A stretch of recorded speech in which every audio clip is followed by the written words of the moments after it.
প্রকৃত খুনি তাদেরকে আজকের দিন পর্যন্ত গ্রেপ্তার করতে পারেন এবং তারা কনফিউজ যে এরা মানে সত্যিকার অর্থে খুনি কারা, তাদের আদৌ তারা গ্রেপ্তার করতে পারবে কিনা এটা নিয়ে তারা নিজেরাই কনফিউজ।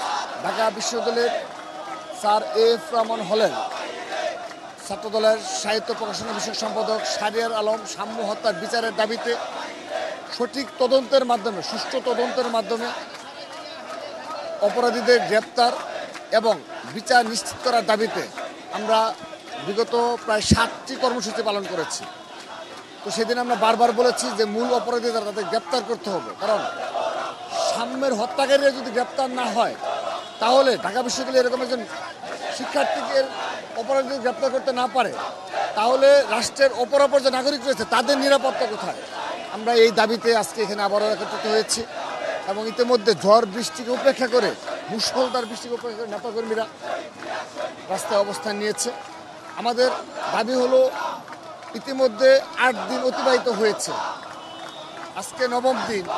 এই দিনেও আমরা সাম্য হত্যার মূল খুনি কারা তাদের আমরা নাম জানতে পারলাম না এবং তাদের গ্রেপ্তার করা হয়নি এবং এই মামলা ডিবিতে হস্তান্তর করা হয়েছে।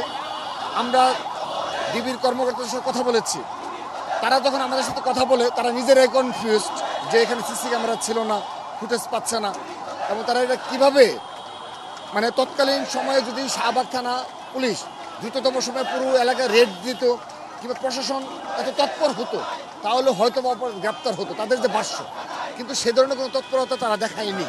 সে কারণে সত্যিকার অর্থে এই যারা প্রকৃত খুনি তাদেরকে আজকের দিন পর্যন্ত গ্রেপ্তার করতে পারে না এবং তারা কনফিউজ যে এরা মানে সত্যিকার অর্থে খুনি কারা, তাদের আদৌ তারা গ্রেপ্তার করতে পারবে কিনা এটা নিয়ে তারা নিজেরাই কনফিউজ। সেহেতু আমরা এটা মেনে নেব না।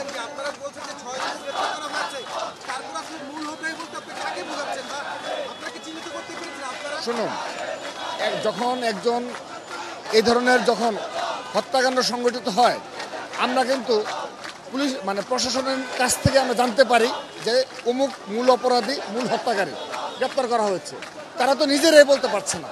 এবং আপনি একটা বিষয় লক্ষণীয় বিষয় যে 3 জনকে গ্রেপ্তার করা হয়েছিল তাদেরকে কিন্তু 4 দিন পরে রিমান্ডে নিয়ে এসেছে, অর্থাৎ এর মাঝে হয়তোবা তারা অপরাধীদের গ্রেপ্তার করতে তারা চেষ্টা চালিয়েছে পারেনি কিংবা চিহ্নিত করার চেষ্টা করেছে। আমরা যেটা ভাবছি আর কি, যেহেতু আমাদের ছাত্রদলের কর্মী আমাদের ভাবনাটা অনেক বেশি, আমরা অ্যানালাইসিস করি এবং আমাদের সবার সাথে আমাদের সেই যোগাযোগ রয়েছে।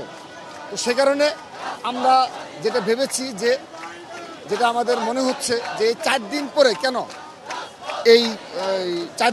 কেন যে 3 জনকে গ্রেপ্তার হলো তাদেরকে রিমান্ডে নিয়ে আসা হলো, এটার পেছনে অবশ্যই যুক্তিসঙ্গত কারণ হলো হয়তোবা তারা মূল অপরাধী না।